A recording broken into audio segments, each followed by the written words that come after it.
ગામના ખેડૂતોનું એક ટૂંકા જ સમયની અંદર અમે જે આહવાન આપ્યું હતું કે ભાઈ આપણી હુડાની એક મિટિંગ હિંમતનગર માર્કેટ યાર્ડમાં રાખવી છે, એ આજે અમે એમાં બહુ મોટી સફળતા મેળવી છે.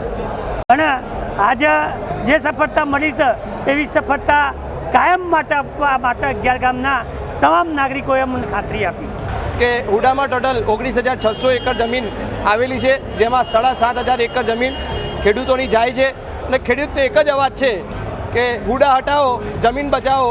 અને આ સંકલન સમિતિ દ્વારા એ નિર્ણય લેવામાં આવ્યો છે કે ગમે તે થાય, અનશન પર બેસવાનું આવશે તો બેસશું, લડવાનું આવશે તો લડી લેશું અને કંઈ પણ રીતે આ હુડાને હટાવીને રહેશું. પણ આ વખતે અમે સંપૂર્ણ તૈયારી સાથે કાયદાકીય રીતે કે હિંમતનગરને હુડાની જરૂર કેમ નથી એના ઠોસ કારણો સાથે અમે એનો વિરોધ દર્શાવી રહ્યા છીએ.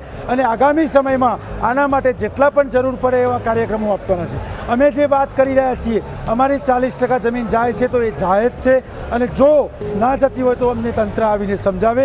અમે જે પણ આજે બતાવ્યું છે કે અમારી 7,500 એકર જમીન જવાની છે, 19,000 એકર જમીન અમારી અસરગ્રસ્ત છે, 9,500 સર્વે નંબરો અને 35,000થી વધારે ખાતેદારોને આ નુકસાન જવા જઈ રહ્યું છે. તો અમારી સરકારને વિનંતી છે, ક્યાં તો અમને સમજાવો, ક્યાં તો આને પાછું લઈ જાઓ.